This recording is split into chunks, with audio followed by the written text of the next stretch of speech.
Assalamualaikum warahmatullahi wabarakatuh. Selamat pagi untuk rekan-rekan media. Kita sekarang sudah jam 10 tepat waktu Indonesia Barat begitu. Maka, izinkan saya untuk memulai, acara media briefing hari ini.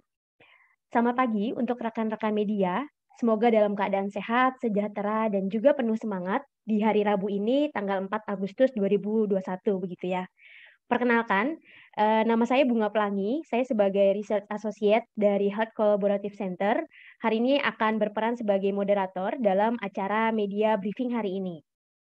Oke, di sini, di dalam ruangan Zoom sudah hadir kurang lebih 22 peserta begitu ya, yang merupakan perwakilan dari berbagai media. Kalau dari informasi Mbak Lisa mungkin ada 26 media yang berkonfirmasi hadir, nanti kita akan tunggu, rekan-rekan media lainnya yang akan segera masuk ke Zoom.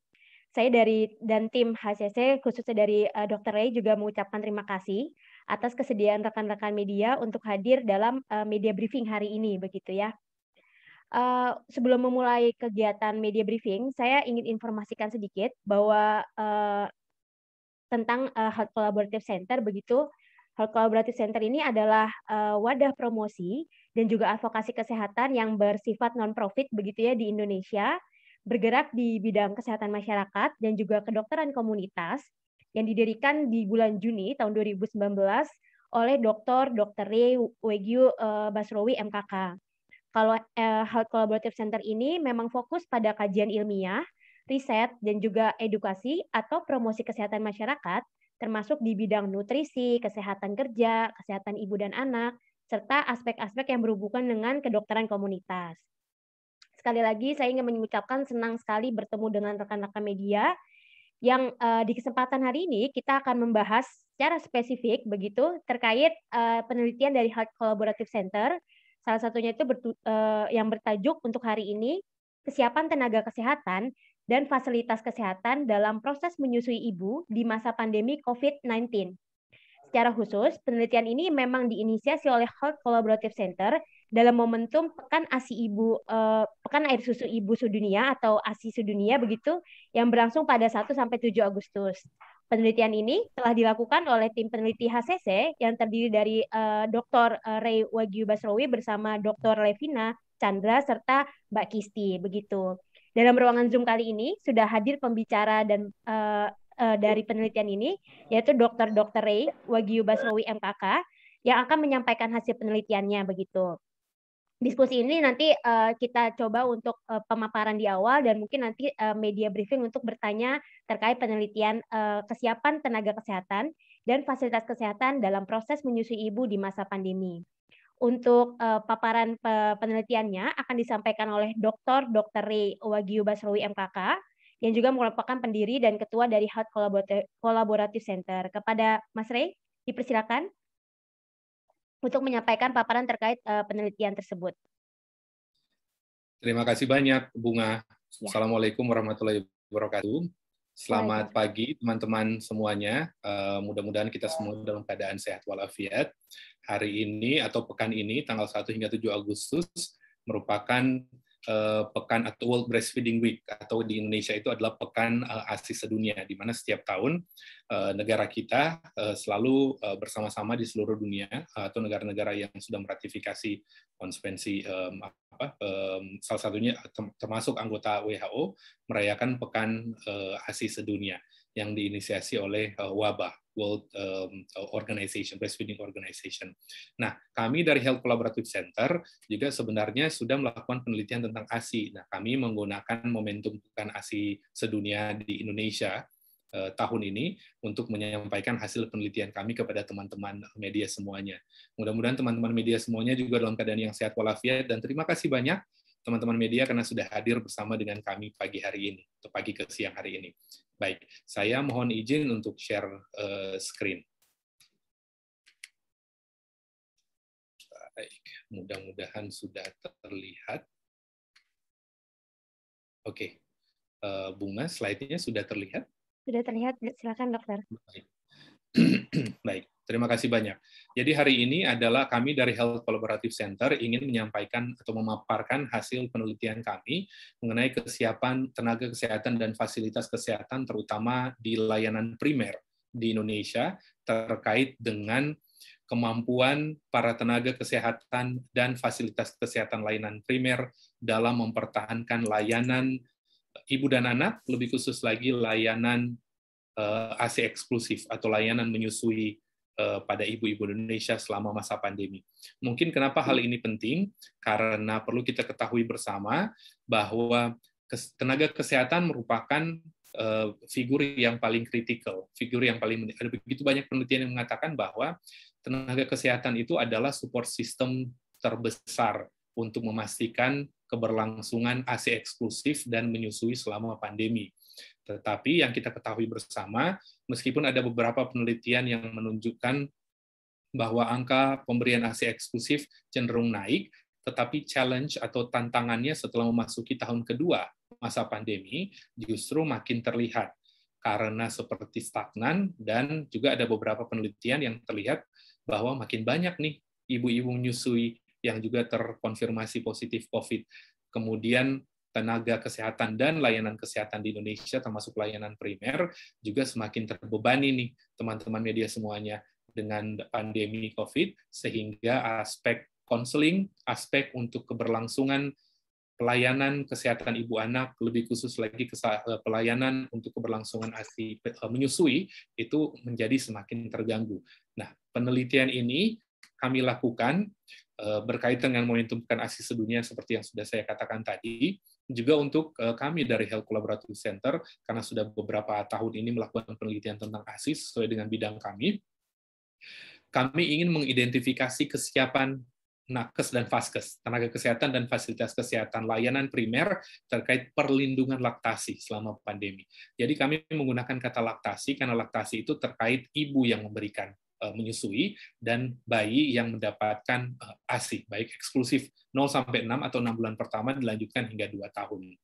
Hipotesis kami tentu saja akan ada disrupsi layanan konseling baik dari tenaga kesehatan maupun fasilitas kesehatan dalam perlindungan menyusui di Indonesia.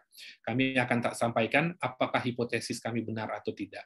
Luaran penelitian kami, tentu saja kami harapkan kami bisa mengidentifikasi bagaimana tingkat kesiapan tenaga kesehatan dan fasilitas kesehatan, serta faktor-faktor apa saja yang berhubungan dengan pelayanan laktasi, dan kemudian kami memberikan rekomendasi terhadap pemerintah dan pemangku kepentingan, apalagi dengan hadirnya media, teman-teman media di sini, kami berharap sekali hasil penelitian ini dapat menjadi bahan advokasi kami dan juga bisa sampai kepada masyarakat dan kepada negara.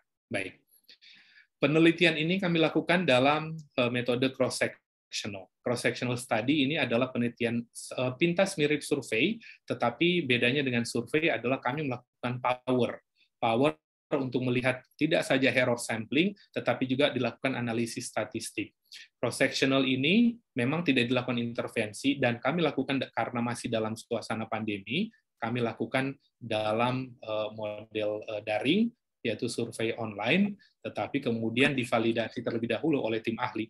Kemudian hasil metode cross-sectional ini juga kami pilih karena ini merupakan metode penelitian yang paling familiar dan golden standard dalam melakukan aspek identifikasi faktor. Nah, sesuai dengan tujuan penelitian ini, karena kami ingin mengetahui kondisi dan situasi serta kesiapan para tenaga kesehatan dan fasilitas kesehatan, kami melihat bahwa metode ini adalah metode yang paling tepat untuk dilakukan dan secara statistik dapat dipertanggungjawabkan. Kemudian yang kedua, penelitian ini kami lakukan menjelang dan di awal second wave pandemi. Itu berarti sekitar bulan Februari hingga Mei. Itu berarti pandemi ini menjadi pada kondisi atau periode yang lebih berat, teman-teman media semuanya. Sehingga capture-an atau tangkapan dari hasil penelitian kami ini lebih real, dan kami lebih percaya diri dengan metode ini, dengan analisis statistik yang kami lakukan menggunakan berbagai macam software, dapat menggambarkan kenyataan sebenarnya di lapangan terkait kesiapan vaskes dan nakes. Setelah penelitian ini juga kami dapat pertanggungjawabkan secara etik teman-teman media semuanya, karena sudah sebelum kami melakukan penelitian. Kenapa? Karena penelitian ini sangat sensitif teman-teman media, karena berbicara mengenai ASI, laktasi, kemudian berbicara mengenai populasi kunci di negara, yaitu ibu hamil, ibu menyusui, dan bayi. Terkait dengan tenaga kesehatan, dari perspektif tenaga kesehatan, itu sebabnya kami memohon harus ada perlindungan etik, supaya subjek, nakes, dan kami terlindungi secara etik. Dan setelah dikaji oleh Komisi Ethical Clearance Nasional, penelitian kami disetujui untuk dilaksanakan berdasarkan nomor Komisi Etik, persetujuan etik demikian. Jadi ini untuk memberikan credibility image kepada teman-teman bahwa penelitian ini juga adalah penelitian yang terdaftar di Komisi Etik Penelitian Indonesia. Ini adalah tim peneliti, saya sebagai peneliti utama, kemudian ada Dr. Levina Chandra, staf Departemen Ilmu Kedokteran Komunitas FKUI sebagai peneliti pendamping, dan Ibu Kisti sebagai koordinator. Tentu saja hari ini kita ada Ibu Bunga Pelangi, Mbak Bunga Pelangi, yang juga merupakan Research Associate dari tim Health Collaborative Center. Baik. Penelitian ini kami lakukan pada 1.004 responden. Alhamdulillah ada 1.000 lebih responden, padahal sebenarnya dari hitung-hitungan sampel minimal 520 saja sudah cukup, tetapi kami merasa bahwa ingin mendapatkan penggambaran lebih spesifik. Penggambaran yang benar-benar menjadikan menjadikan outcome atau merepresentasikan data nasional, bahwa kita mencoba supaya hasil dari penelitian ini adalah benar-benar hasil yang menggambarkan kenyataan sebenarnya di Indonesia selama pandemi, apalagi memasuki wave kedua, gelombang kedua pandemi kemarin. Dari 1.004 responden tenaga kesehatan, lebih dari 700 adalah bidan. Kenapa bidan yang paling banyak? Karena mereka yang paling sering berhubungan sebagai frontliner dengan ibu menyusui. Kemudian dokter 154, terutama dokter umum dan tenaga kesehatan lain, baik ada konselor laktasi, kemudian ada ahli gizi, dan juga ada beberapa dokter yang terkait di rumah sakit dan di kedokteran komunitas dan kedokteran kerja. Dan 45%-nya datang dari puskesmas, teman-teman. Itu artinya adalah benar-benar layanan primer, layanan di tingkat awal. Kemudian ada 18% dari 700 lebih bidan ini adalah bidan praktek mandiri, yang hanya praktek di rumah. Jadi benar-benar kami meng-capture kondisi real, karakteristik tenaga kesehatan dan fasilitas kesehatan tingkat primer yang ada di Indonesia. Dan kalau dilihat dari masa kerja seluruh tenaga kesehatan 1.004 ini adalah sudah sangat lama, antara 8 sampai 23 tahun, artinya adalah mereka sudah terbiasa bekerja bahkan sebelum ada pandemi. Ya, jadi mereka sudah dapat membandingkan kondisi sebelum pandemi dan masalah-masalah yang dihadapi setelah pandemi. Dan semuanya datang dari 20, maaf ini ada salah data, tepatnya adalah dari 25 provinsi di seluruh Indonesia. Ya. Dan teman-teman semuanya, inilah hasil penelitian, hasil utama dari penelitian kami. Bukan hal yang menyenangkan, teman-teman. Kami juga merasa sedih. Baik saya sebagai peneliti yang memiliki pengalaman di bidang penelitian laktasi, kemudian dari Health Collaborative Center, dan sebagai anak bangsa, ternyata dari hasil penelitian kami, para dokter, para bidan, dan para tenaga kesehatan di tingkat primer, layanan primer di Indonesia, 62% mengatakan mereka sulit sekali mempertahankan ibu Indonesia untuk menyusui dan untuk tetap memberikan ASI eksklusif selama masa pandemi. Sebelum second wave, apalagi setelah second wave terjadi. 62% teman-teman media, itu berarti sekitar 6-7 dari 10 tenaga kesehatan Indonesia, terutama yang kerja di layanan primer, yang berhubungan langsung dengan ibu hamil, ibu menyusui, itu mengatakan sulit banget mempertahankan ibu Indonesia untuk tetap menyusui dan tetap beri ASI eksklusif selama masa pandemi. Kenapa? Kami mengidentifikasi ada 4 faktor penting. Sebenarnya ada sekitar 11 faktor yang teridentifikasi, tapi ada setelah kami melakukan analisis secara statistik dengan 2 model analisis yang direkomendasikan oleh cross-sectional study, ada 4 faktor yang merupakan faktor dominan kenapa tenaga kesehatan kita itu sulit. 1, 57% di antara mereka mengatakan mereka kerja di fasilitas kesehatan layanan primer yang nggak ada fasilitas khusus untuk telemedicine atau pemeriksaan kesehatan ibu hamil dan ibu menyusui yang bisa dilakukan secara online. Teman-teman, kenapa ini penting? Kami kemudian melakukan identifikasi. Loh, Dok, Bu Bidan, kenapa emang harus penting kan konseling? Karena ternyata menurut mereka ya selama pandemi posyandu ditutup. Puskesmas kelas ibu hamil itu ditutup, dihentikan sempat beberapa saat. Kelas menyusui juga dihentikan oleh pemerintah. Kenapa? Karena harus fokus kepada COVID. Dan yang kedua adalah agar supaya tidak banyak terekspos dengan potensi risiko terinfeksi COVID, sehingga yang tidak esensial, pelayanan kesehatan yang tidak esensial itu dihentikan atau tidak diprioritaskan oleh layanan kesehatan di puskesmas, posyandu, dan rumah sakit tingkat awal. Jadi, memang ternyata terlihat di sini para tenaga kesehatan mengatakan bahwa memang ini tidak jadi prioritas dulu. Jadi, pelayanan kesehatan untuk ibu tetap menyusui, pemeriksaan kesehatan ibu hamil, ibu menyusui, bukan menjadi prioritas ternyata. Nah, begitu mereka harus melakukan, mereka bilang susah. Karena fasilitas untuk tidak tatap muka tidak mendukung. Kemudian yang kedua adalah, kalaupun mereka harus melakukannya, 66% itu berarti hampir 70% ya, teman-teman media. Jadi 7 dari 10 tenaga kesehatan di layanan primer mengatakan susah mereka ngelakuinnya, karena nggak pernah dapat pelatihan khusus menyusui dan manajemen laktasi untuk pandemi.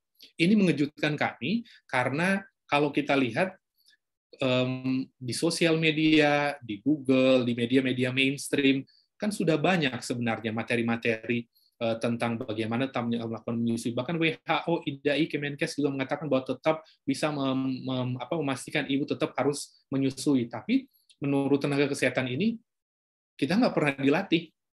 Kita nggak pernah dapat pelatihan. Bahkan kita tidak mendapat guideline dan protokol manajemen laktasi khusus selama pandemi. Ini mengejutkan kami, bahwa menurut mereka ternyata yang ada sekarang adalah hanya seruan, hanya edaran, bukan dalam bentuk protokol, hanya semacam surat pemberitahuan dan beberapa link yang tersedia di website yang tentu saja yang kredibel, baik yang di instansi pemerintah maupun organisasi kesehatan. Tapi mereka bilang bingung menerapkannya, karena ingat, tenaga kesehatan dalam melakukan konseling kesehatan ibu hamil, ibu menyusui, itu kan harus hands-on, harus experience-based dan evidence-based. Dan belum pernah ada, udah 2 tahun loh teman-teman media, ternyata belum pernah ada. Nah, kami kemudian melihat, memang kenapa sih kami melakukan analisis bivariat. Analisis bivariat ini ada analisis untuk melihat dampaknya, kalau ini terus terjadi. Dari hasil analisis statistik kami menunjukkan bahwa ternyata kalau fasilitas kesehatan layanan primer tidak memiliki pelayanan antenatal atau pelayanan ibu hamil menyusui yang tidak harus tatap muka, yang secara telemedicine, yang terjadi adalah 1,4 kali lebih besar, teman-teman media. Dokter, tenaga kesehatan bidan akan terganggu pelayanan laktasi dan kesehatan ibu anaknya. Begitupun sebaliknya, begitupun hal yang sama. Kalau tidak ada pelatihan, kalau tenaga kesehatan tidak mendapatkan guideline dan protokol khusus dan dilatih manajemen laktasi, yang terjadi adalah 1,2 kali pelayanan kesehatan mereka untuk ibu hamil dan ibu menyusui itu akan terganggu. Terganggu artinya akan gagal. Ya, ini analisis kami. Kami juga kaget melihat ternyata setelah melakukan bivariat analisis statistik, dampaknya ternyata besar sekali, teman-teman. Artinya apa? Penelitian kami membuktikan bahwa hampir 6 dari 10 nakes di Indonesia kerja di fasilitas kesehatan yang tidak ada fasilitas untuk mengkompensasi kalau udah tidak tatap muka. Jadi telemedicine nggak ada. Pelaksanaan ANC lewat WA, lewat telepon itu ternyata tidak menunjang menurut mereka. Kemudian mereka tidak ada pelatihan. Kalaupun ada, mereka nggak tahu gitu guideline dan protokolnya gimana. Mereka nggak punya experience untuk ini, karena emang nggak pernah dapat apa-apa gitu. Dan kalau ini terus terjadi, 1,2 hingga 1,4 kali itu berpotensi untuk mengganggu pelayanan kesehatan ibu hamil menyusui. ASI eksklusif bisa turun, teman-teman. Karena 1,2 hingga 1,4 itu angka yang besar sekali. Karena biasanya kalau menghitung analisis odds ratio begini, biasanya di bawah 1. 0,2, 0,4, 0,8, ini udah lebih dari 1. Artinya itu bisa 100, bisa hampir, ini sudah hampir 2 kali lipat. Itu berarti potensi untuk mengganggu pelayanan kesehatan ibu hamil menyusui itu sangat besar. 42% juga mengatakan bahwa memang mereka nggak pernah ada informasi sama. Kemudian 64% mengatakan bahwa mereka kerja di fasilitas kesehatan yang tidak ada fasilitas khusus menyusui untuk pasien COVID. Artinya ibu hamil yang kalaupun terkonfirmasi kan harus masuk ke ibu menyusui, harus masuk, dia kan sekarang kan ibu penyusui itu sebenarnya bisa tetap memberikan ASI meskipun dia terkonfirmasi positif. Tetapi minimal ada fasilitas. Tapi ternyata nggak ada, teman-teman. 64%. Jadi memang terlihat di sini bahwa ini adalah masukan kami, bahwa finding ini terlihat bahwa ASI eksklusif dan menyusui itu seakan-akan terdeprioritisasi. Tidak menjadi prioritas dalam masa pandemi. Dan ini harus segera mendapatkan perhatian dari negara, dari pemerintah, karena ingat, ini merupakan indikator kesehatan awal. 1000 hari pertama kehidupan, itu ASI eksklusif dan menyusui penting sekali karena apa? Ibu menyusui itu akan sehat. Bahkan ASI ibu yang terkonfirmasi positif pun itu memiliki antibodi-antibodi yang bisa melawan COVID supaya si kecilnya tidak akan mendapatkan COVID. Ya, itu sudah banyak penelitiannya. Tapi kalau kondisi yang terjadi begini, nakesnya nggak bisa memanfaatkan, nggak bisa bikin ibu tetap melanjutkan ASI eksklusif, bisa gagal. Jadi angka target ASI eksklusif Indonesia bisa turun, dan ini dampaknya baru bisa kita rasakan di beberapa tahun ke depan, teman-teman. Dan saya yakin teman-teman media semuanya sudah sangat aware bahwa negara yang maju adalah negara yang angka ASI eksklusifnya tinggi, yang nakesnya berhasil mempertahankan ibu menyusui secara eksklusif lanjut 2 tahun. Tetapi kalau negara itu gagal melindungi laktasi menyusui, maka status kesehatan itu akan menjadi tidak baik. Ya, teman-teman.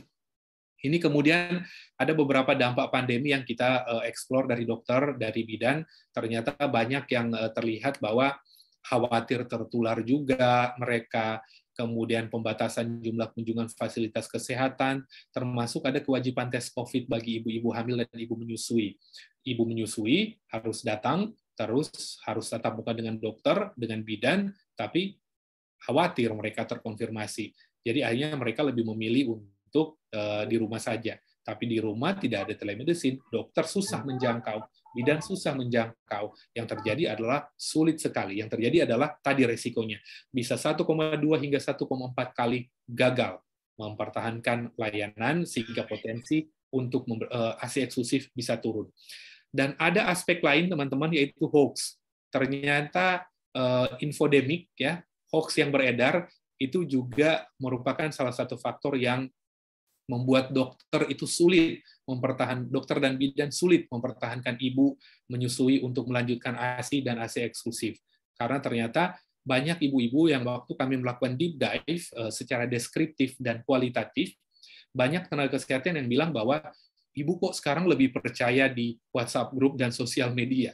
Ibu-ibu lebih percaya yang di Instagram daripada mendengar langsung dari kami.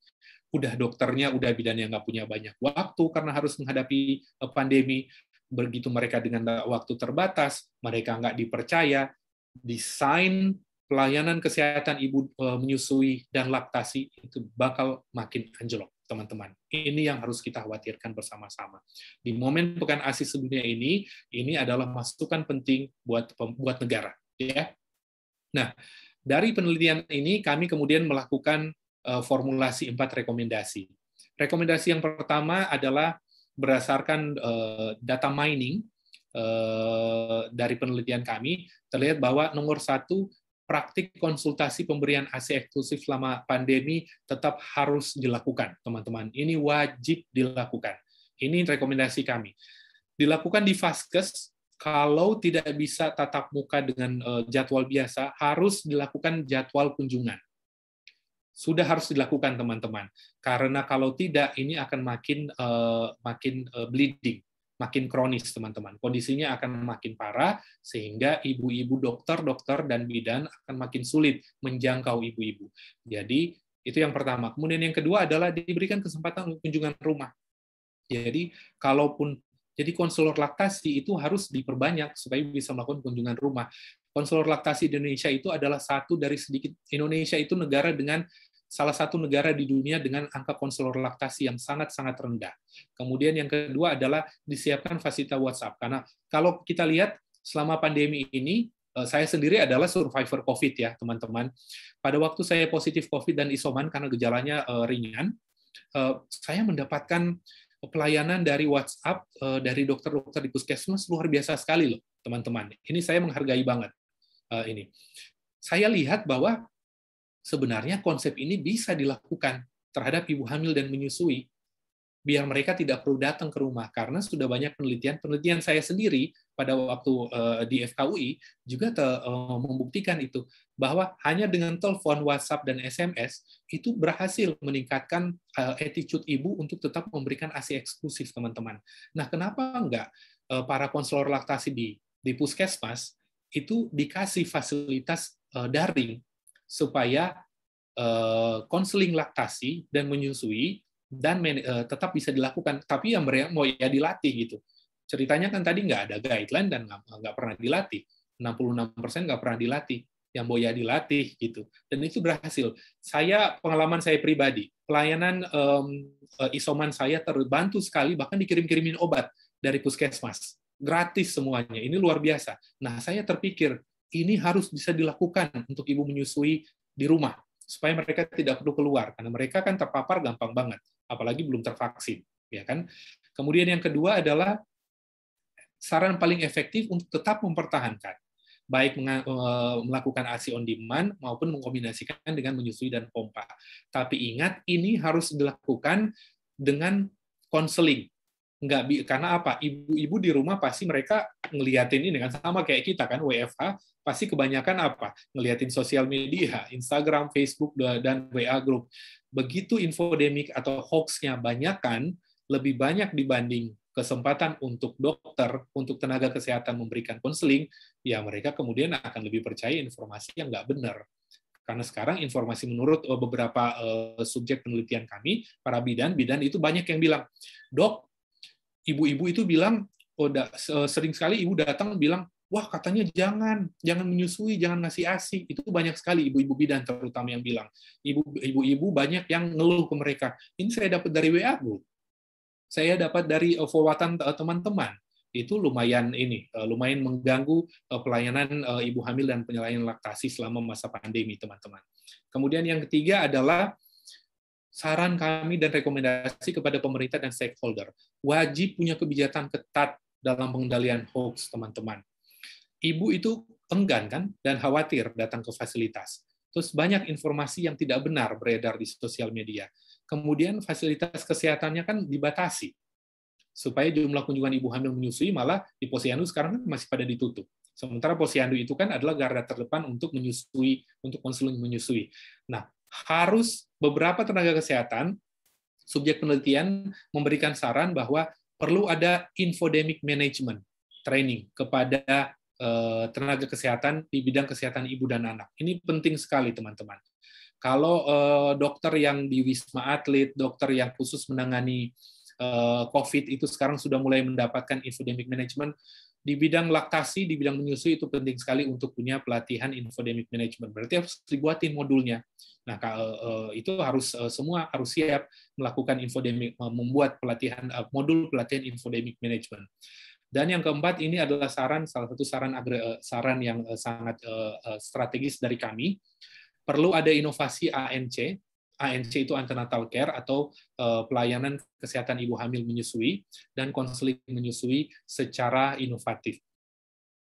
Harus ada fasilitas telemedicine. Teman-teman ingat, tahun lalu Kementerian Kesehatan sudah mengeluarkan Permenkes tentang telemedicine. Saya yakin teman-teman media tahu ya, teman-teman media semuanya. Untuk telemedicine, pemain-pemain telemedicine, medtech player, itu bisa mengeluarkan resep digital, e-prescription. Bisa mengeluarkan macam-macam secara tele, secara tanpa tatap muka, secara jarak jauh. Tapi yang harus kami katakan di sini adalah harusnya Permenkes ini juga bisa mengcover aspek telemedicine untuk kesehatan ibu anak, lebih khusus lagi menyusui. Ya, harus friendly juga terhadap mereka. Di ini lagi kita sama-sama kontrol, kita sama-sama kawal teman-teman media semuanya bahwa Permenkes seperti ini jangan hanya menguntungkan pihak player telemedicine. Mereka juga harus expand coverage mereka, tidak hanya resep digital, tetapi juga harus punya fitur-fitur khusus yang dapat memastikan pelayanan kesehatan ibu hamil menyusui tetap berjalan dengan baik selama pandemi. Ini penting sekali. Dan kalau bisa, ada posyandu daring online. Bisa dipikirkan gimana caranya, bisa ada apps misalnya melalui image recognition. Di beberapa negara itu sekarang, bukan beberapa negara, sudah ada beberapa inovasi, bisa kok dibikin hanya foto, terus bisa dicek tumbuh kembangnya. Harus ada apps khusus ibu menyusui dan pemantauan tumbuh kembang. Dan kelas ibu menyusui secara daring online harus dilakukan secara masif di Indonesia. Karena kalau tidak, kita makin akan turun. Dan yang terakhir adalah kita harus berpikir bagaimana agar supaya pengawasan ibu hamil menyusui berbasis daring online itu ada banyak instrumen di aplikasi ponsel. Ibu bisa dapat banyak infodemik dari mana? Dari smartphone kan? Nah, harusnya smartphone ini kita dihadang dengan memberikan instrumen online yang berbasis daring supaya fasilitas menyusuinya juga dapat secara online. Jadi perang online dengan online. Perang hoax dengan pemberian instrumen online untuk ibu hamil dan menyusui. Saya pikir itu saja teman-teman media semuanya. Mudah-mudahan bermanfaat dan mudah-mudahan hasil penelitian ini dapat memberikan penggambaran kepada teman-teman semuanya bahwa di luar pandemi COVID itu adalah masalah besar sekarang yang sama-sama kita harus atasi, tetapi ingat, ada aspek lain, yaitu menyusui, kesehatan ibu anak, dan laktasi atau ASI eksklusif itu sekarang sudah mulai terancam. Dokter-dokter bidan sudah mulai nyerah, bilang udah mulai susah nih, kita harus bantu bersama-sama. Demikian, terima kasih atas perhatiannya. Wassalamualaikum warahmatullahi wabarakatuh. Silakan saya kembalikan ke Bunga. Ya, terima kasih sekali Dokter Reni atas penyampaiannya yang sangat menarik sekali ya hasil penelitian dari HCC ini bahwa kondisi yang terjadi begitu ya terkait layanan ASI dan lain sebagainya yang ada di layanan primer kita begitu. Mungkin sebelum saya akan membuka sesi pertanyaan dan juga ini saya mau mengonfirmasi dulu apakah Ibu Koreta ada Mas Rey? Mungkin saya sudah pikir konfirmasi. Ibu Koreta dari delegasi hak perempuan saya sepertinya belum hadir ya. Oke, baik. Ya. Sebagai penanggap kayaknya belum hadir ya. Ibu Koreta apa sudah hadir? Belum kayaknya. Ya, oke. Ya, jadi rekan-rekan media mungkin sudah diinformasikan oleh Mbak Lisa bahwa akan ada penanggap di hari ini begitu ya, yaitu Ibu Koreta. Namun demikian kami juga masih menunggu jika Bu Koreta berkenan hadir. Namun jika tidak, kita akan membuka sesi diskusi saja bersama dengan saya sebagai moderator dan juga nanti kepada teman-teman media begitu.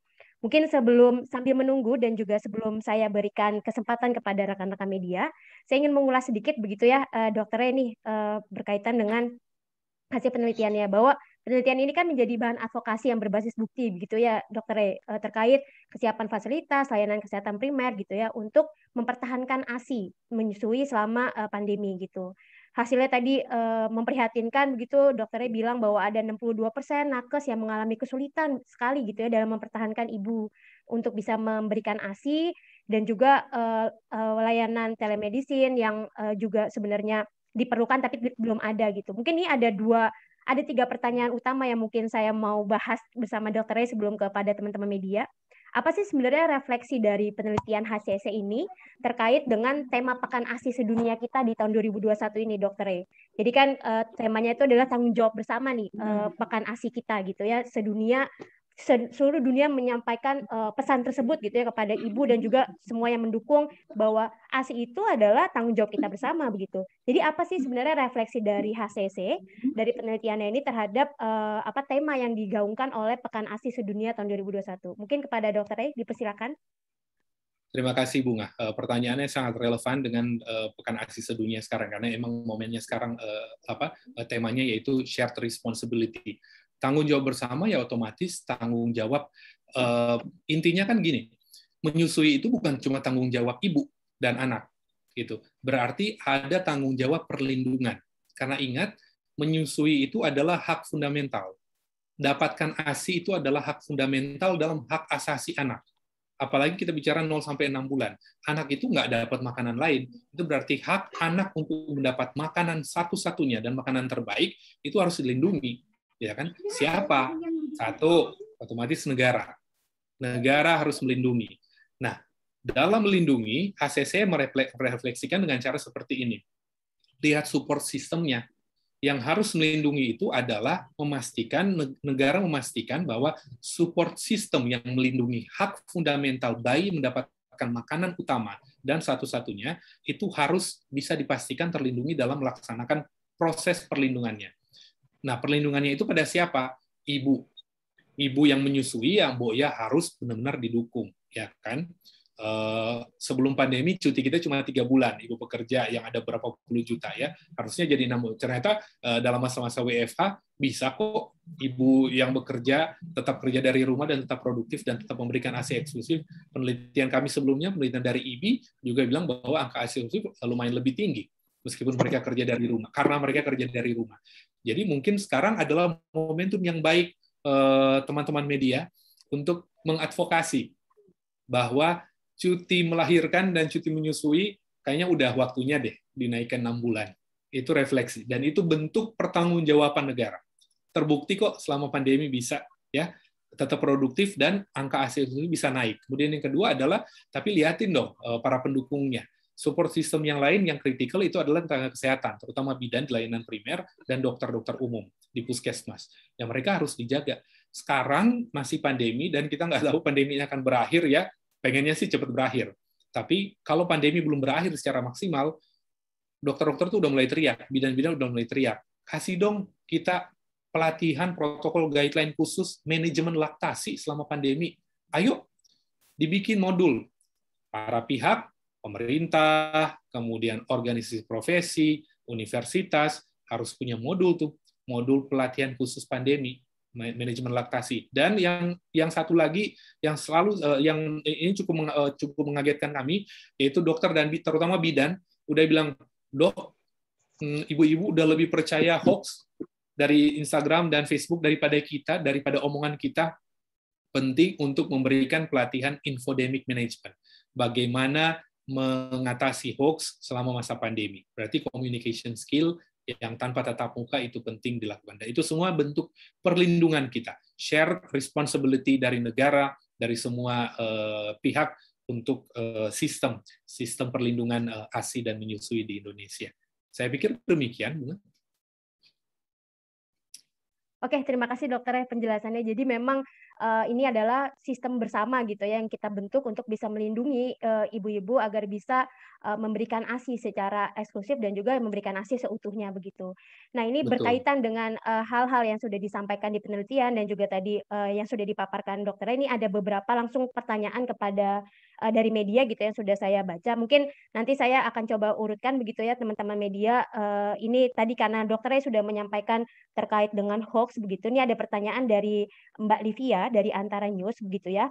Jika boleh tahu dok, apa saja sebenarnya hoax yang mempengaruhi ibu hamil dan diungkapkan para tenakes dalam penelitian ini gitu. Lalu gimana sih tenakes itu mendapatkan kepercayaan kembali dari ibu-ibu yang termakan hoax soal ASI? Jadi apa saja hoaxnya dan bagaimana tenaga kesehatan itu bisa memberikan kepercayaan atau informasi lagi kepada ibu ya dalam memberikan ASI kembali. Mungkin itu dulu dokternya, nanti bisa saya tanya sesuai dengan perkembangannya. Silakan dokter. Ya, terima kasih Bunga. Dan terima kasih Ibu Livia dari Antara News, teman kita Livia dari Antara News.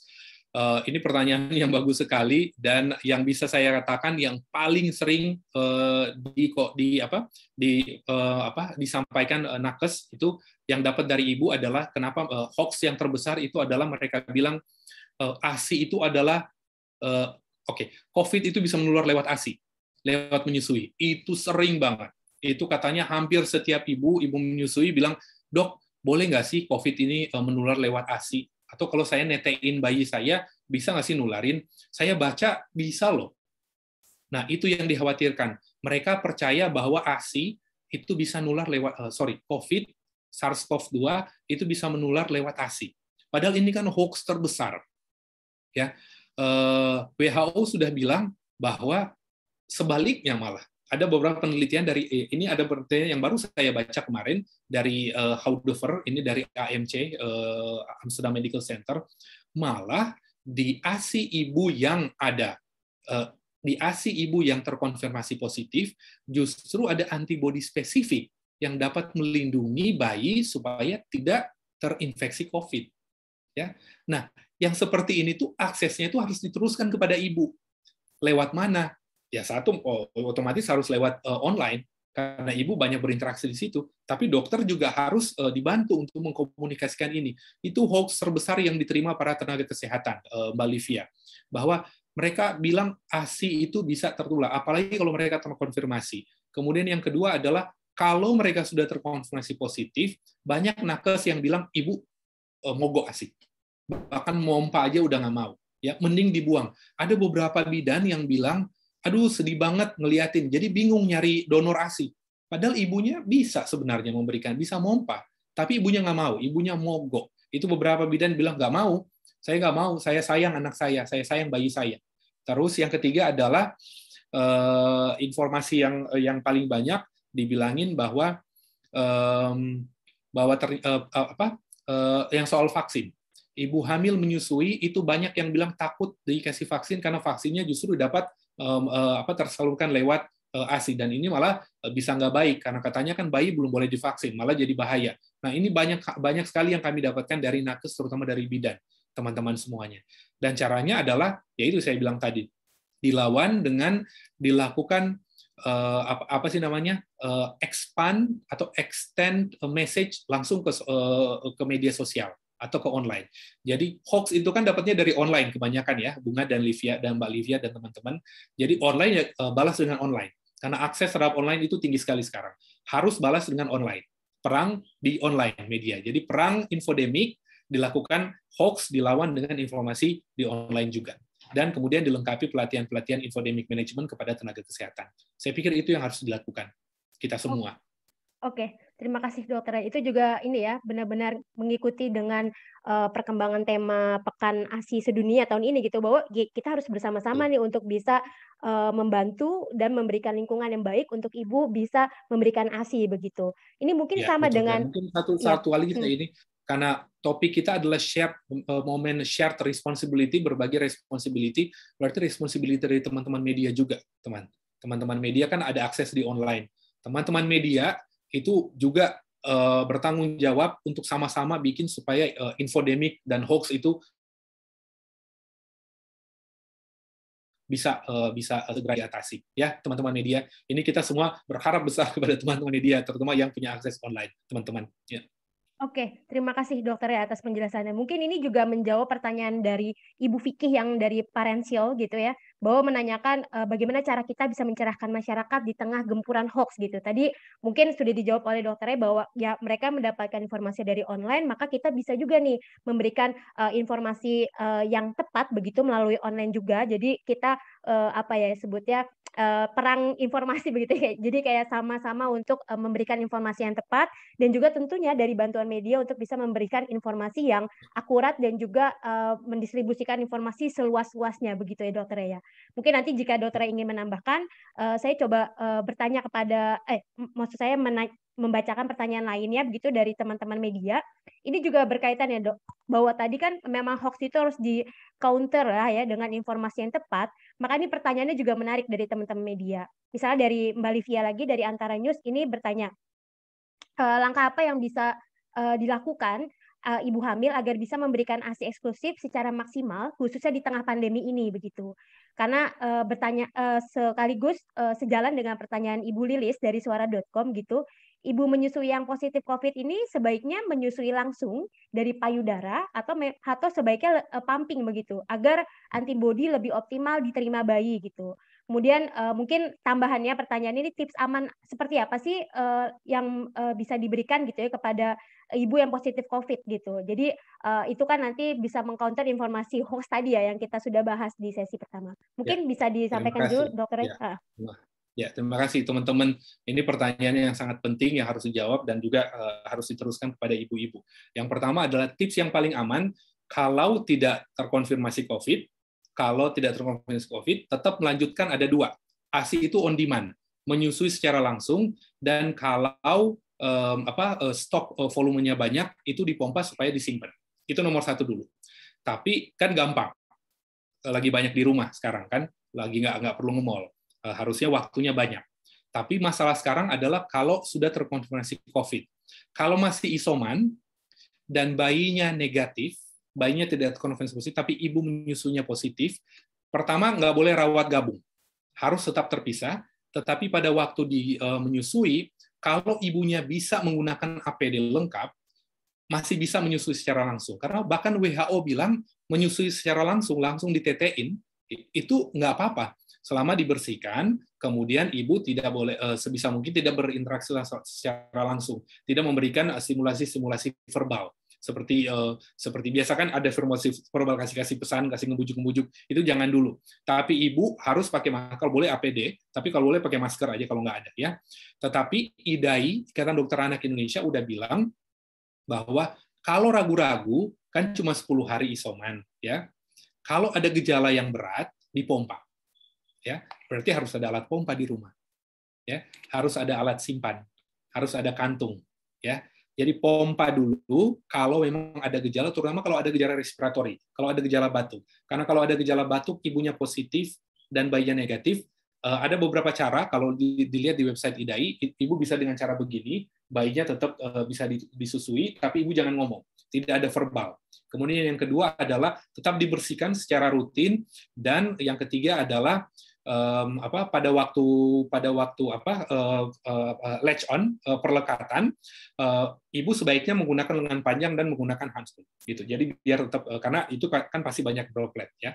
Kemudian kalau tidak bisa dan kalau ragu-ragu pompa terus pakai sterilizer. Sterilizer kan banyak. Sterilizer nggak harus beli alat. ASI pompa dari ibu yang positif yang sudah disimpan itu cuma perlu direbus, diangetin di air kan, air yang panas terus dikasih di loyang, itu dimasukin ke dalam di suhu yang saya lupa antara 40 sampai 70 derajat. Cukup begitu untuk membunuh droplet yang kemungkinan ada di samping botol. Tapi kalau ada ibu-ibu atau ada orang-orang yang bilang, loh jangan-jangan ada virusnya di ASI yang udah ada di dalam. Nggak ada. Itu yang harus dibilang. Tidak pernah satupun dari segala, udah hampir 2 tahun, penelitian sudah sangat banyak, tidak ada satupun yang bilang bahwa ada SARS-CoV-2 di ASI dari ibu yang terkonfirmasi positif. Jadi tetap diberikan, kalau ragu-ragu berikan langsung, diberikan secara pompa, dan diangetin aja dulu susunya, kemudian dikasih dot. Tapi dotnya kalau tidak rawat gabung, ya berarti suaminya yang ngasih ya. Tapi kalau ibu positif dan anaknya positif, nggak apa-apa rawat gabung. Ya, tetapi kalau bayinya lagi positif dan ada gejala, biasanya mereka harus ke fasilitas kesehatan. Nah, ini beratnya. Di fasilitas kesehatan rata-rata tidak ada, apalagi kalau di puskesmas, nggak tahu, tidak banyak puskesmas yang punya fasilitas rawat gabung. Nah, ini yang sama-sama PR kita bersama. Harus ada rawat gabung kalau ibu dan anaknya sama-sama positif. Tapi kalau sama-sama positif, ya udah menyusui seperti biasa. Dan ingat, 10 hari biasanya akan lebih cepat. Bayinya akan lebih cepat sembuh karena ada antibodi spesifik COVID. Antibodi artinya bisa melawan ya. Ada antibodi spesifik COVID di ASI. Ya. Oke, terima kasih ya dokter penjelasannya. Tadi juga mungkin menjawab pertanyaan dari Mbak Putri ya dari konten bahwa jadi kalau bayinya terkonfirmasi COVID, sedangkan ibu tidak terkonfirmasi COVID gitu, bagaimana cara menyusuinya tadi dok? Itu mungkin ya. Silakan dok. Ya, itu sama-sama. Ibu menggunakan APD lengkap, ya. Dan bayi yang sudah terkonfirmasi positif tetap bisa disusui. Tetapi ingat kalau ragu-ragu daripada gagal, ya anjuran dari IDAI juga adalah ya udah dipompa dulu pasien. Tapi kan harus ada caregiver. Karena kalau bayi yang positif, ibunya negatif, ayahnya negatif, itu bayi emang mau dibiarin. Tetap akan dipeluk juga anyway. Ya kan? Ya udah disusui aja. gitu. Kalau bayi positif, kasihan kan? Kalau bayinya kan isoman pun atau lagi isolasi nggak akan dibiarin kan? Atau kalau di fasilitas kesehatan kan ada nakes dengan alat lengkap. Nah, masalah lain lagi nih, PR lain di puskesmas itu saya nggak tahu konselor laktasi banyak nggak, kurang kali ya. Nah, makanya kalau ibunya nggak bisa rawat gabung karena bayinya positif, ibunya negatif, ya udah dikasih pompa, tapi nakesnya yang kasih. Tapi kalau cuma di rumah, ya udahlah, disusuin aja. Ya.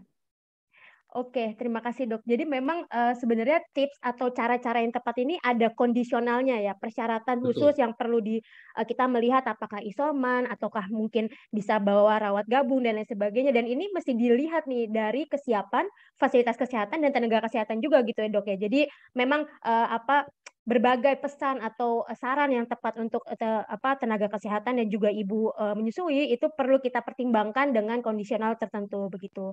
Dan itu Betul. nanti yang perlu kita sama-sama gaungkan di dalam media begitu untuk menyebarkan informasi tersebut. Oke, terima kasih ya dokter ya untuk penjelasannya. Mungkin saya lanjut ke pertanyaan dari teman-teman media begitu. Ini yang masuk kepada rekomendasi gitu ya. Dokter Ray sudah berulang kali menyebutkan telemedicine dan juga berbagai hal yang berkaitan untuk bisa mengakses layanan ya meskipun dalam kondisi pandemi begitu. Nah, ini dari Mbak Sinta gitu ya dari Bisnis Indonesia menanyakan, "Dok, apakah tidak adanya fasilitas telemedicine atau pelatihan terkait ibu menyusui ini apakah karena anggaran yang minim pada vaskes primer gitu? Apakah nggak adanya tadi kan disebut ya tidak ada temuannya gitu. Apakah itu karena anggarannya begitu?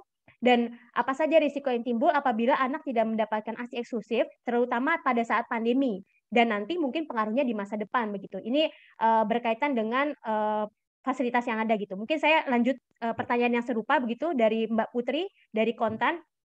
Dok, apakah ada akses online yang bisa dijangkau oleh ibu menyusui ketika menghadapi persoalan menyusui seperti sumbat dan produksi ASI yang turun di saat pandemi gitu? Karena memang menurut Mbak Putri ini sudah ada belum ya? Karena kalau dilihat saat ini untuk datang ke rumah sakit itu yang ada konselir ASI-nya saja begitu. Jadi intinya bagaimana sih sebenarnya layanan yang sekarang gitu ya, yang sudah tersedia dan misalnya kayak jika ibu menyusui itu mau menanyakan pertanyaan-pertanyaan spesifik gitu terkait persoalan yang dialami saat memberikan ASI itu seperti apa sih dokter? Ya. Mungkin bisa dijawab Terima ini kasih dua hal banyak. yang berkaitan. Ya. Silakan. Terima kasih banyak, Bunga. Terima kasih Mbak Cynthia dan Mbak siapa tadi saya lupa, maaf. Mbak Putri.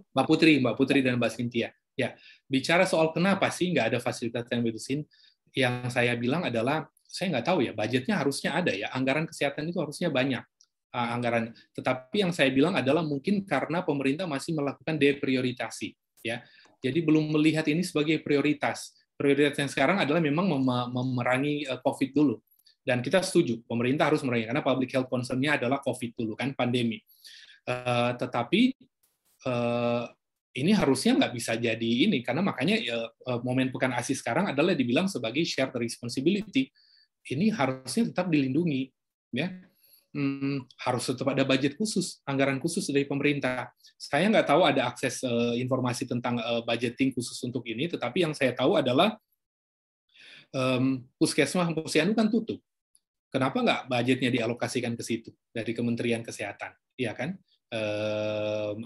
Kelas ibu hamil, kelas ibu menyusui kan tutup sekarang di puskesmas. Kenapa nggak budgetnya dialihkan ke situ, ke pelayanan online? Terus yang kedua, ingat teman-teman baik dari Cynthia, Putri dan teman-teman, tahun lalu sudah ada Permenkes tentang telemedicine. Ini luar biasa banget. Ini kemajuan yang luar biasa tahun lalu. Nah, harusnya Permenkes tentang telemedicine ini kita kawal bersama untuk juga mengcover semua aspek kesehatan. Sekarang memang masih orientasi jangan cuma ngasih resep digital doang gitu. Harus ada apps atau harus ada tool khusus telemedicine khusus untuk pelayanan ibu hamil dan ibu menyusui dan tumbuh kembang anak tentu saja ya. Nah, ini yang belum lihat sekarang. Nah, kenapa? Karena satu mungkin prioritas dari pemerintah dan segenap pemangku kebijakan atau pengambil kebijakan. Terus yang kedua adalah yang saya lihat karena belum ada data, saya pikir ya, karena data dari Ikatan Bidan Indonesia tahun lalu bilang angka ASI eksklusif naik kok, kemudian data dari kami sendiri HCC bilang angka ASI eksklusif naik kok, tapi itu di pandemi awal. pada waktu mulai WFH. Setelah memasuki tahap yang kedua, setelah kita tahu ternyata nakes pada bilang susah, ternyata ini nggak akan sustainable loh, teman-teman semuanya, Bapak Ibu semuanya. Jadi mungkin karena perlu ada data, perlu kita come up dengan data lewat media pressure terutama ya, bahwa datanya ini bisa turun loh. Asia eksklusif Indonesia malah bisa turun karena nakes aja udah bilang udah mulai nyerah. Nakes yang fokus ke pandemi, mereka akan bilang ya udah menyusui itu udah susah banget dipertahankan. Nah, pakai telemedicine. Nakes bilang boleh pakai telemedicine. Ya nomor satu saran kita adalah anggaran harus dan inovasi. Nah, yang tidak ada juga mungkin saya bisa katakan kepada Mbak Cynthia dan Mbak Putri adalah kita kok lemah ya inovasi. Inovasi khusus untuk layanan ANC, antenatal care, layanan menyusui dan kesehatan ibu dan anak. Layanan inovasi di sini itu kalah dibanding inovasi apa ya? Inovasi paket isoman, itu inovasinya luar biasa sekarang. Udah sampai artificial intelligence, udah sampai AI kan, tapi khusus untuk inovasi di bidang ANC itu masih kurang. Nah, ini penting untuk distimulasi kepada seluruh pemangku kebijakan, kasih kesempatan inovasi kesehatan, terutama di masa pandemi dan setelah pandemi. Itu saya pikir mudah-mudahan menjawab pertanyaan Ibu Cynthia dan Bu Putri. Oke, terima kasih dokter ya. Jadi memang ini ya inovasi dan juga mungkin melihat bahwa adanya apa ya peluang lah ya untuk melakukan telemedicine ini menjadi penting untuk bisa kita rekomendasikan dan kita upayakan untuk bisa diadvokasi kepada pemerintah begitu. Nah ini mungkin juga berkaitan dokter ya dengan pertanyaan dari Mbak Jane dari Sulut Daily bahwa sebenarnya nih tadi berkaitan dengan data juga ya dan rekomendasi kalau menurut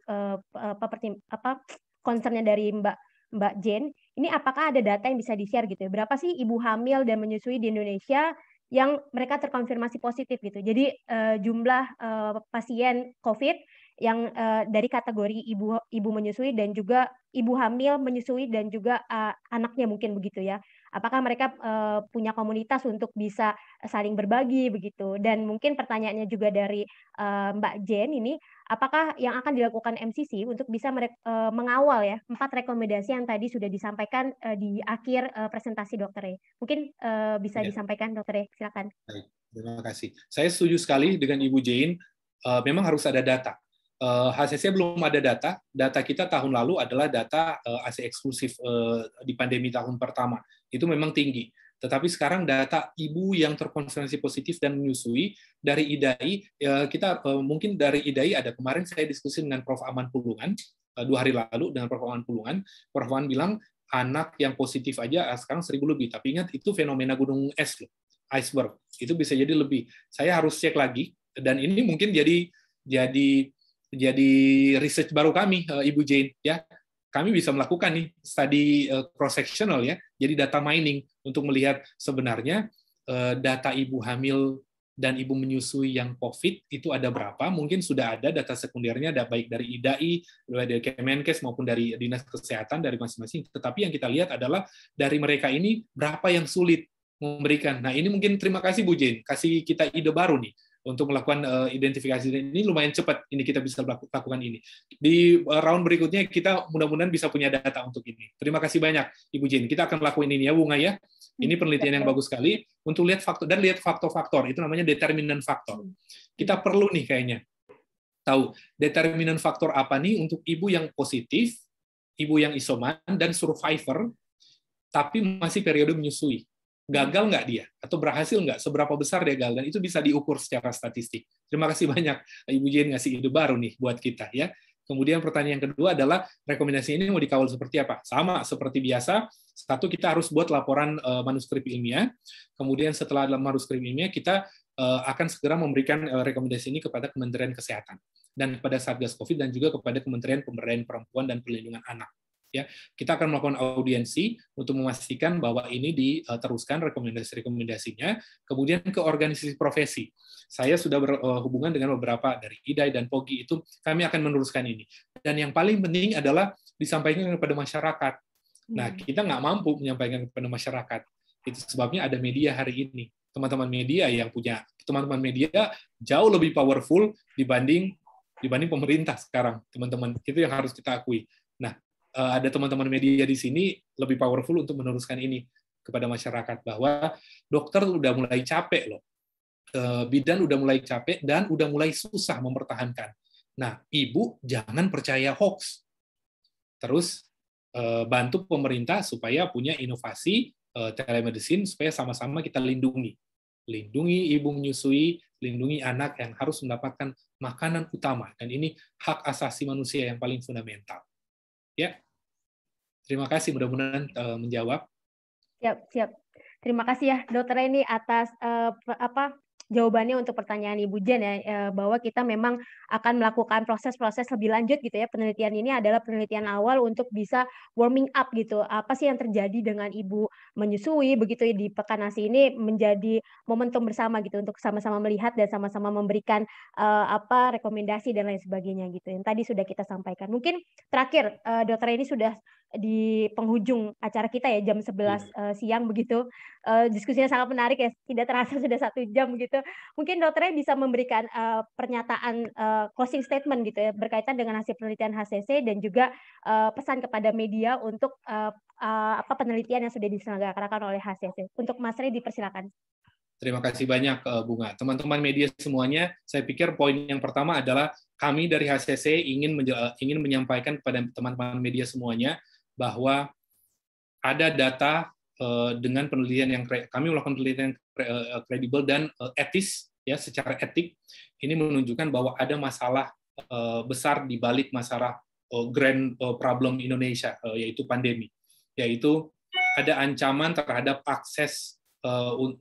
ada ancaman terhadap potensi untuk mempertahankan ibu menyusui dan ASI eksklusif selama masa pandemi. 6 dari 10 tenaga kesehatan Indonesia sudah mulai mengatakan sulit untuk mempertahankan ibu menyusui dan memberikan ASI eksklusif. Dan kalau ini terjadi dengan beberapa faktor, 1,2 hingga 1,4 kali lebih besar, 1,4 kali lipat, itu akan gagal secara umum pelayanan kesehatan di Indonesia, kalau nakesnya udah begitu. Nah, dari kondisi ini yang bisa kita lakukan dari HCC, kami merekomendasikan bahwa penting, ada 2 sebenarnya. Dari 4 tadi, saya pikir 2 favorit saya yang penting dan sangat impactful. 1, hoax itu ternyata dampaknya luar biasa. Dokter itu bisa nyerah, bidan itu bisa nyerah, karena ibu lebih percaya hoax sekarang. Jadi sama-sama kita perangi hoax. Infodemic management, pelatihan infodemic management itu penting juga diberikan kepada tenaga kesehatan, teman-teman media semuanya. Dan butuh bantuan teman-teman media semuanya untuk sama-sama melawan hoax. Jangan mengentertain narasumber yang tidak kredibel.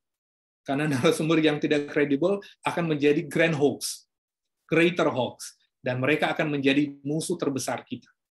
Dan yang kedua adalah inovasi. Penting sekali negara ini melakukan investasi di bidang inovasi pelayanan kesehatan ibu anak, terutama pelayanan menyusui dan ASI eksklusif.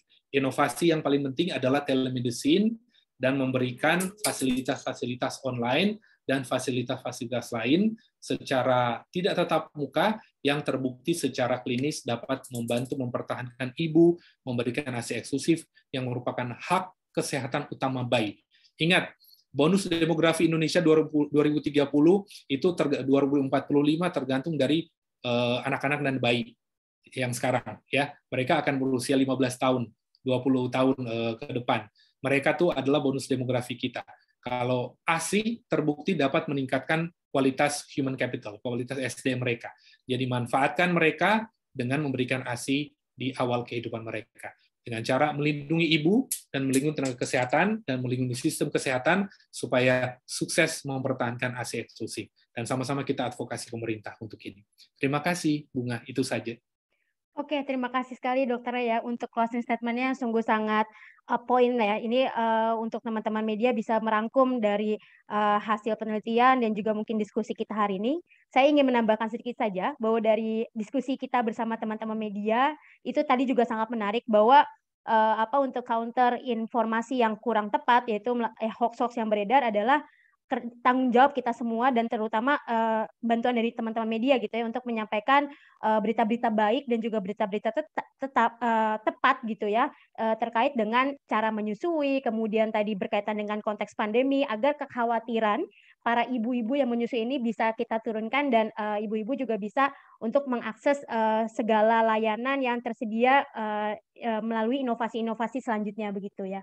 Terima kasih sekali teman-teman media yang sudah hadir di acara media briefing kita hari ini dari penelitian HCC yang berkaitan dengan bagaimana kesiapan fasilitas dan layanan kesehatan primer gitu ya dalam memberikan fasilitas untuk ibu menyusui di saat pandemi COVID-19.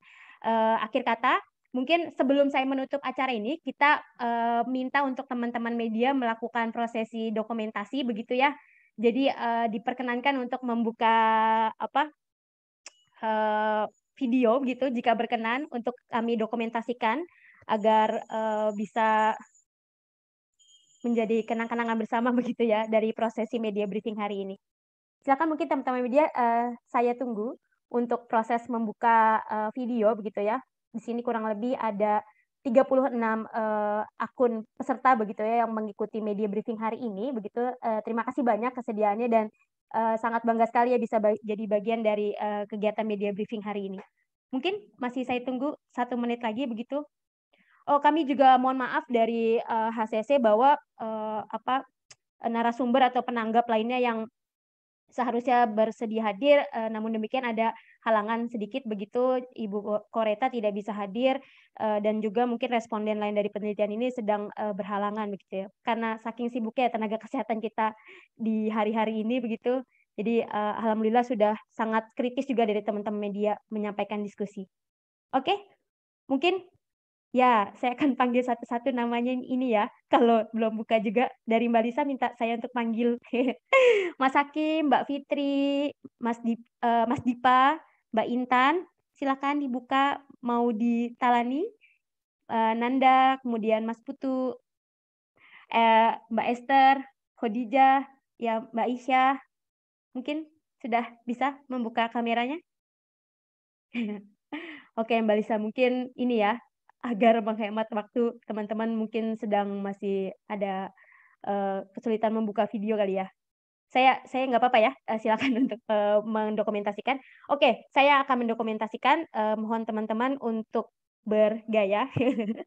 Oke, slide 1, kita ada 2 slide, 1, 2, 3. Sebentar, hold. Oke. Slide kedua, sebentar. Oke, 1, 2, 3. Oke. Sip, terima kasih banyak teman-teman media, saya sudah mendokumentasikan kegiatan kita hari ini. Mungkin untuk beberapa hal yang berkaitan dengan administrasi akan bisa menyusul oleh Mbak Lisa, untuk notulensi, press release dan lain sebagainya juga akan dikomunikasikan oleh Mbak Lisa dan juga Mas Riki dari teman-teman media begitu ya. Akhir kata, saya mohon maaf jika ada kata-kata yang mungkin tadi salah atau mungkin teman-teman tidak mendapat respon yang baik kalau dari sini gitu, tapi insya Allah semoga hari ini kita mendapatkan banyak diskusi yang menarik begitu ya, dan juga Mas Rey terima kasih banyak atas penelitiannya, ini sangat menarik untuk perkembangan advokasi kita untuk Pekan ASI sedunia yang momentumnya. Terima kasih banyak teman-teman untuk waktunya dalam 1 jam ini dan kami tunggu untuk pemberitaan menariknya di dalam media masing-masing rekan-rekan sekalian. Terima kasih, saya tutup. Wassalamualaikum warahmatullahi wabarakatuh. Waalaikumsalam warahmatullahi wabarakatuh. Terima kasih banyak teman-teman media semuanya. Sehat-sehat semuanya. Sehat-sehat. Terima kasih, Jin. Terima kasih banyak. Ya, terima kasih. Salam Terima dari kasih. Menit. Sehat-sehat semua. Sehat-sehat, Ibu Jin. Sehat-sehat. Sangat sehat.